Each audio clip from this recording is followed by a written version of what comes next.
आपका जो है कि एक कोई बच्चा आएंगे, उसका गाल से थोड़ा सा हम लेंगे खरोच कर टुकड़ा, और उसके बाद हम माइक्रोस्कोप से देखेंगे तो कैसा जो है मानव कोशिका कैसा दिखाई देता है। आइए दीपक आइए।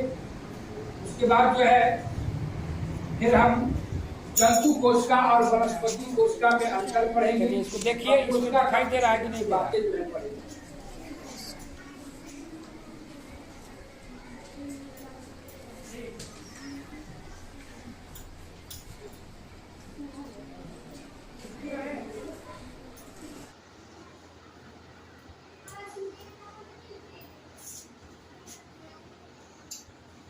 इसका गाल से थोड़ा सा हम ले रहे हैं।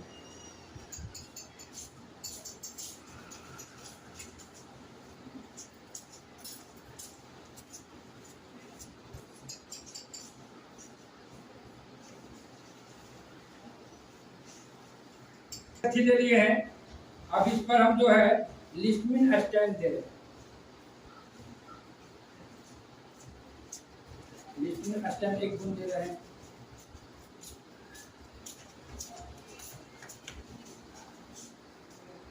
स्लिप है, इसको बोलते हैं हम लोग कौन सी? Cover slip. कवर स्लिप से इसको ढक दे रहे हैं। अब इसको हम माइक्रोस्कोप पर ले जाएंगे, है ना।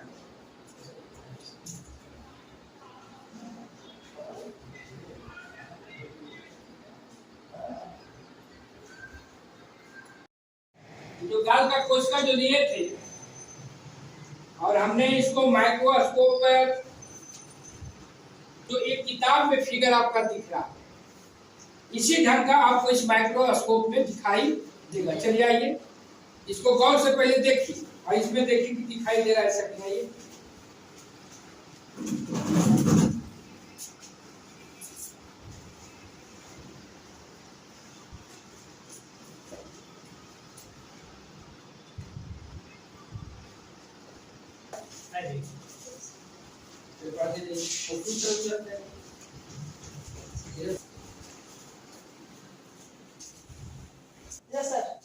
दिखाई दे रहा है। देखिए इसको, आइए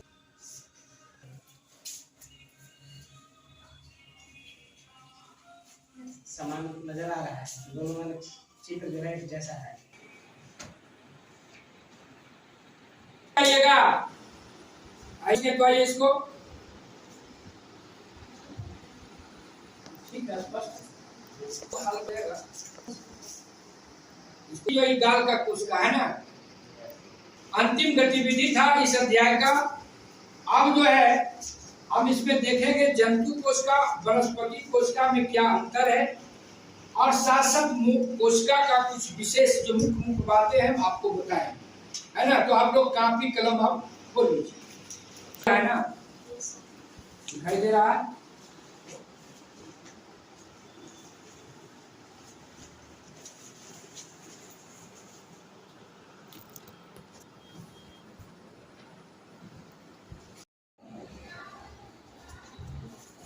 चलिए, आप जो आज पढ़ना हम लोग का है कोशिका हर जीवों की आधारभूत संरचना में। आज हम लोग पढ़ेंगे भाग 2। भाग 2 पढ़ना है। इसका चित्र आप लोग कॉपी पर पहले बढ़िया से उतार लीजिए, है ना। आपको भाग 1 में कोशिका के परिचय बता दिया गया था। कोशिका का खोज किसने किया, और कुछ कोशिकाओं का जो है आपको माइक्रोस्कोप के माध्यम से उसका आकृति भी दिखाया गया था ना। Yes sir. आपका प्याज का झिल्ली दिखाया गया था, यस सर। है ना। उसके बाद आपको दिखाया गया था गाल का जो लिया गया था खरोच के। Yes sir.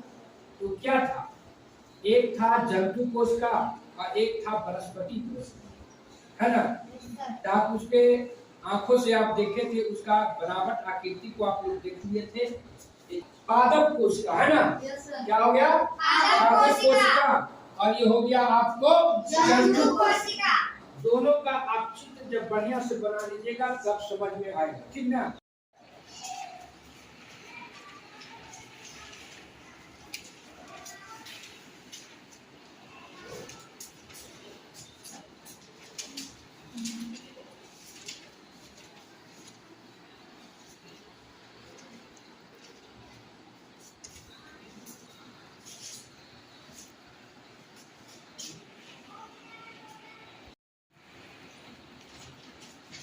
बना दिए, सब उतार लिए ना। देखिए इस ढंग से ये जो बनाया है धनेश, है ना, इसको आप लोग को सभी को घर पे बनाना है ना। जंतु कोशिका, वनस्पति कोशिका का रंगीन बनाइएगा। थर्मोकोल पर भी आप बना सकते हैं। जो दीपक बनाया है ये देख रहे हैं, ये आपका बनाया है। इस सूक्ष्म जो जीव है ना, उसका बनाया अमीबा का है, पैरामीशियम है, ये तंत्रिका है। ये जो बनाया है आप लोग भी इन ढंग से बना लीजिएगा। ठीक है, बहुत अच्छा बनाया, खाली रंगीन करना था। सूरज का भी फिगर जो है ना बहुत बेस्ट। तो सब बना लिए हैं। तो अब जो है हम लोग पढ़ेंगे।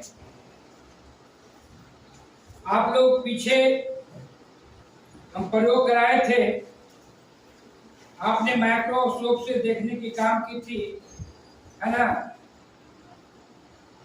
दाल का खोचा वाला और प्याज का झिल्ली वाला, उसमें आप देखे थे कि कोशिका का बहुत से कोशिकाओं के मिलकर, है ना, इस शरीर का निर्माण होता है। कोशिका ही जीवन का आधार है। तो एक ढंग की जो संरचना हम लोग देख रहे थे, छोटा छोटा ऐसे ऐसे, तो हम लोग प्याज वाला में भी देखे थे और गाल वाला में। तो देखे कि एक जो है छोटा छोटा घर दिखाई दे। तो छोटा छोटा जो घर दिखाई दे रहा था, चेम्बर जैसा बना हुआ, वो क्या, वो भी कोशिका। और कोशिका को एक दूसरे को जो अलग करता था, छोटे छोटे जो घर जैसा दिखाई दे रहा था, उसी को हम लोग बोलते हैं कोशिका झिल्ली और कोशिका भित्ति। कोशिका झिल्ली और कोशिका भित्ति। इसको समझना है कि कोशिका झिल्ली और कोशिका भित्ति। तो कोशिका झिल्ली जो होता है वो आपको जंतु कोशिका और वनस्पति कोशिका, है ना, पादप कोशिका, है ना, दोनों में पाया है ना। और ये झिल्ली जो है क्या है, इसको कोशिका का एक आकृति प्रदान करता है ना। और उसको जो अंदर का और जो अंग है उसको क्या करता है, उसके अंदर ही रहता है ना। उसमें बहुत सा है, अंग केंद्रक है, ये सब है। उसका अंदर में आपका द्रव्य भरा है ना, उसको क्या करता है, वो कोशिका झिल्ली उसका क्या होता है, उसको आवागमन का भी काम करता है। जो कुछ पदार्थ उससे बाहर जाता है उससे अंदर भी जाता है, वो हुआ कोशिका झिल्ली। तो कोशिका झिल्ली दोनों में पाया गया, जंतु कोशिका में भी पाया गया और पादप कोशिका में भी पाया गया। अब है कोशिका भित्ति। कोशिका भित्ति, कोशिका भित्ति जो है आपको जंतु कोशिका में नहीं पाया जाता, जंतु कोशिका में नहीं पाया जाता, और इसलिए पाया जाता पादप कोशिका। ऐसा इसलिए आपने जब प्याज का झिल्ली देख रही थी तो आप उसका आकृति देखे होंगे, डबल लाइन दिखाई दे रहा था ना। तो ये आपको देखिए कि कोशिका झिल्ली हो गया, है ना। इसके ऊपर से क्या है, कोशिका भित्ति है। क्या है, इसको कहते हैं कोशिका भित्ति कहते हैं। एक कोशिका भित्ति जो है पादप कोशिका में पाया जाता है, जंतु कोशिका में नहीं। ये देखिए इसलिए पाया जाता है पादप कोशिका में कि हम लोग का तो शरीर का रक्षा पेड़ पौधा कपड़ा से हो जाता है, लेकिन जो पेड़ पौधा में पाया जाता है पादप कोशिका, तो उसका रक्षा तो करने के लिए कपड़ा नहीं पहनता है। तो ऊपर से एक कोशिका भित्ति होता है जो वो है पेड़ पौधों को जो है उसको मजबूती प्रदान करता है ना, सुदृढ़ होता है ना, बाहरी खतरे से बचाव करता है। तो कोशिका किसमें पाया जाता है, पादप कोशिका, जंतु कोशिका में नहीं पाया जाता है। अब देखिए जीव द्रव है ना, जीव द्रव है ना, चाहे इसको हम लोग कोशिका द्रव भी कहते हैं। जीव द्रव चाहे कोशिका द्रव है ना, ये दोनों में पाया जाता है, जंतु कोशिका और वनस्पति कोशिका, है ना। अब इसका जो है जीव द्रव का खोज भी किया था, उसका भी नाम आप लोग लिख लीजिए, है ना? लिख लीजिए। उसका खोज किया था ड्यूजार्डिन। ड्यूजार्डिन वैज्ञानिक का नाम था।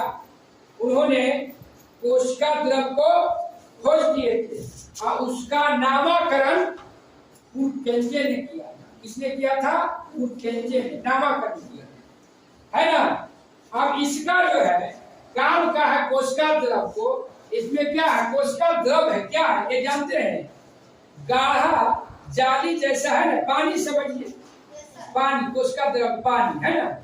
और ये पाया जाता है, ये क्या है? इसके अंदर जो बहुत सा स्ट्रक्चर है ना? आपको माइटोकॉन्ड्रिया, गोल्गी का ये सब तो क्या है? वो पानी क्या करता है? उसको आपस में टकराने नहीं देता। और कोशिका द्रव ही जीवन का क्या है? समझिए, उस पर ही निर्भर है ना?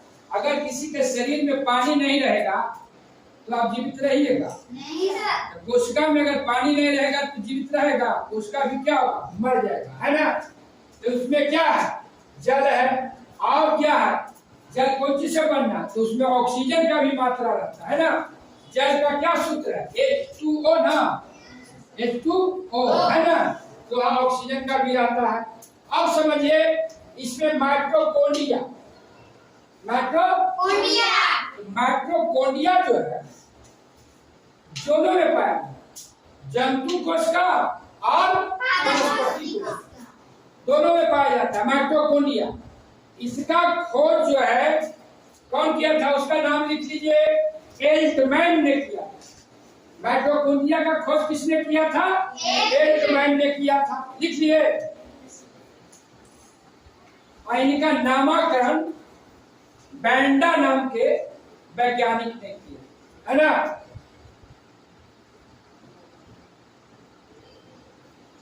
और माइटोकॉन्ड्रिया को कोशिका का पावर हाउस कहा जाता है। माइटोकॉन्ड्रिया क्या कहा जाता है ना? Power house. इसलिए कि कोशिका में जो ऊर्जा का निर्माण होता है कहाँ से होता है? माइटोकॉन्ड्रिया से होता है। कहाँ से निर्माण होता है? माइटोकॉन्ड्रिया। और माइटोकॉन्ड्रिया श्वसन केंद्र का भी काम करता है ना? श्वसन की भी क्रिया होता है। जहाँ भोजन निर्माण होगा, ऊर्जा होगा, तो श्वसन की क्रिया नहीं होगा तो ऊर्जा निर्माण होगा? नहीं होगा। तो ये जो है माइटोकॉन्ड्रिया जो है कौन? दोनों में पाया जाता है। राइबोसोम, आप भी पढ़ी थी, राइबोसोम, है ना? इसका जो है आपका ये भी दोनों में पाया जाता है। राइबोसोम दोनों में पाया जाता है, जंतु कोशिका और वनस्पति कोशिका, है ना? पादप कोशिका दोनों में ये राइबोसोम दोनों में पाया जाता है ना? इसका जो है प्रोटीन और RNA लाइसोसोम लिख लीजिए। लाइसोसोम की खोज करने वाला वैज्ञानिक का नाम है डी डुबे। क्या नाम है? डी डुबे। अब है जो लाइसोसोम को आपको आत्महत्या की थैली भी कहा जाता है। क्या कहा जाता है? आत्महत्या की थैली। लाइसोसोम को क्या कहा जाता है? आत्महत्या की थैली, है ना? इसमें जो है आपको कई प्रकार का जो है आपका एंजाइम बनता है, 24 प्रकार। लेकिन लाइसोसोम को आत्महत्या की थैली कहा जाता है। इसलिए कहा जाता है कि जब इस पर कोई अटैक करता है तो उसको क्या करता है? मार देता है। लेकिन कभी ऐसा होता है कि मारने के चक्कर में भी अपने आप को भी मर जाता है ना? है? अब देखिए, अब है गोल्गी कार्ड। इसका क्या काम है? गोल्गी कार्ड का ये नली जैसा है ना? देखिए नली जैसा है ना का? तो ये भी आपको जंतु कोशिका और पादप कोशिका दोनों में पाया जाता है। इसका काम है संवहन का काम, है ना? जो इसमें होता है कोशिका में कि जो भी चीजें हैं एक जगह से दूसरे जगह पहुंचाने का काम किसका है? आपको इसी का काम है। गोल्जी काय कोशिका, इसका काम है गोल्जी काय का इनकम। समझ गए?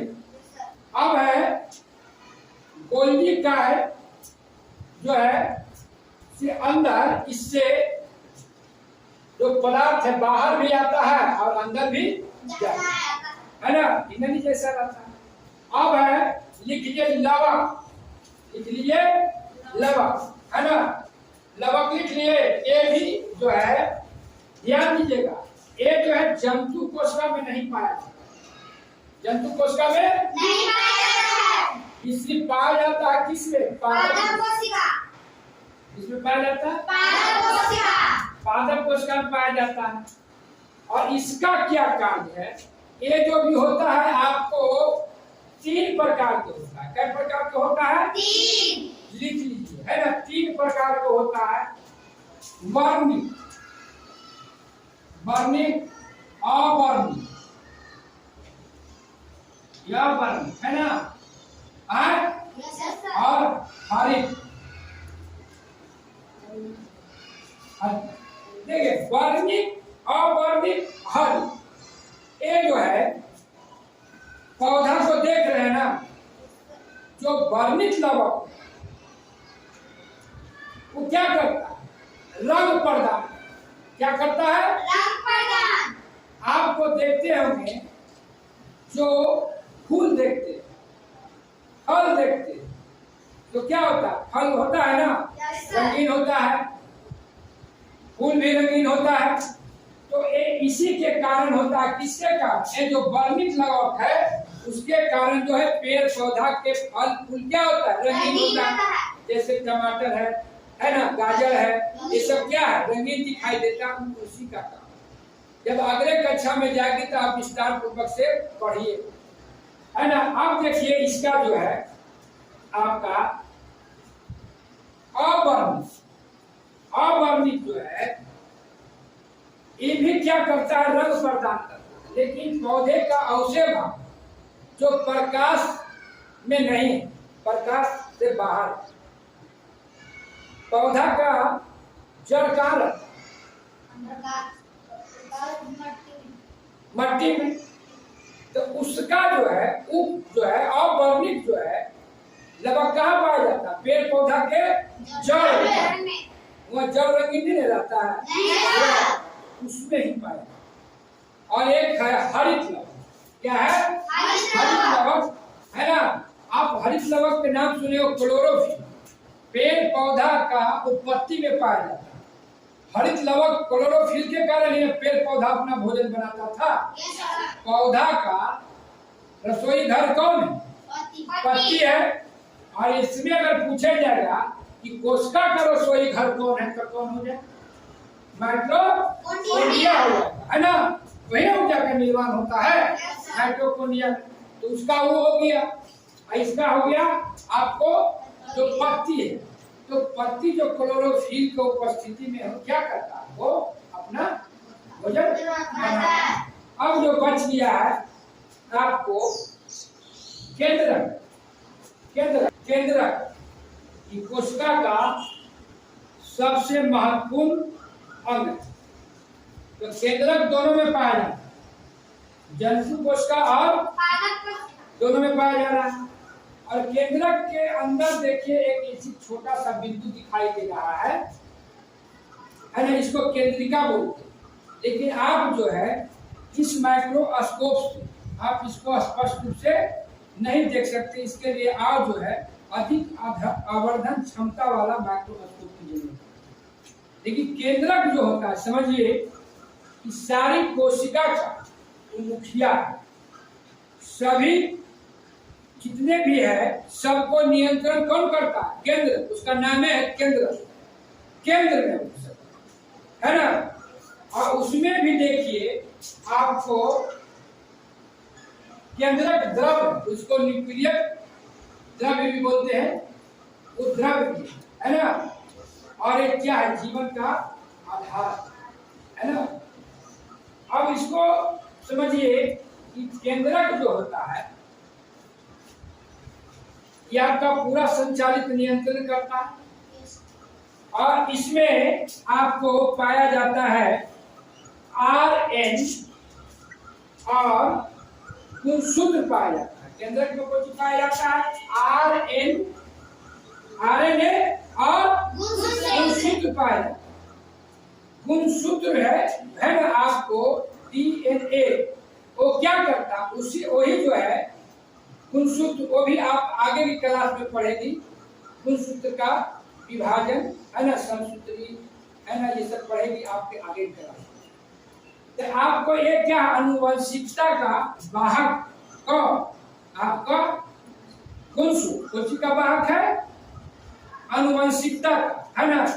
अब देखिए केंद्रक में भी होता है कि कुछ जो जीव है, छोटे छोटे जीव, जिसमें केंद्रक का अभाव होता है, केंद्रक का अभाव होता है, उसमें केंद्रक दिखाई नहीं देता।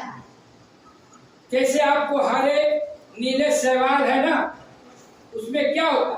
केंद्रक जो है दिखाई नहीं देता, है ना। उसको हम लोग बोलते हैं जिसमें केंद्रक का अभाव रहता है, और उसे जीव को हम लोग बोलते हैं प्रोकैरियोटिक जीव। क्या बोलते हैं? प्रोकैरियोटिक जीव। और जिसमें केंद्रक जो है पूरा पूरा विकसित रहता है, उसको बोलते हैं यूकैरियोटिक। क्या बोलते हैं? जैसे आपने प्याज का झिल्ली देखे थे ना, और गाल का खुरचल वाला, है ना। तो प्याज और गाल का खुरचल में जो दिखाई दे रहा था बीच बीच में जो घर आए थे, और घर में वो बिंदु क्या केंद्र स्पष्ट दिख रहा था, तो क्या होगा? यूकैरियोटिक होगी, है ना। उसमें आपको केंद्र का स्पष्ट रूप से दिखता है, तो समझ गया। प्रोकैरियोटिक और यूकैरियोटिक भी आप लोग समझ गए। अब कोशिका से संबंधित कुछ बातें को रखिए। कोशिका का जो कुछ बात रॉबर्ट हुक ने खोज किया था कोशिका का, 1665 ईस्वी में खोज किए थे। और उन्होंने जब ऐसे माइक्रोस्कोप से कोशिका को देख रहे थे ना, कोशिका को, तो आपको 1 घन इंच में जब उन्होंने गणना किया था, है ना, तो आपको 1 अरब कोशिका दिखाई दिया। 1 अरब कोशिका 1 घन इंच में जब उन्होंने माइक्रोस्कोप से देखे थे, तो 1 अरब कोशिका दिखाई दिया था, 1 घन, है ना। अगर आपका एक नवजात बच्चा है, उसका कितना होगा शरीर में जानते हैं? 200 खरब। कितना होगा? 200 खरब। और आपका जो जवान आदमी है, उसके शरीर में कितना कोशिका होगा? 600। कितना होगा? 600 खरब। और इस तरह से आप समझ सकते हैं कि ये शरीर का कितने कोशिका का मिलकर आपका इस शरीर का निर्माण हुआ, है ना।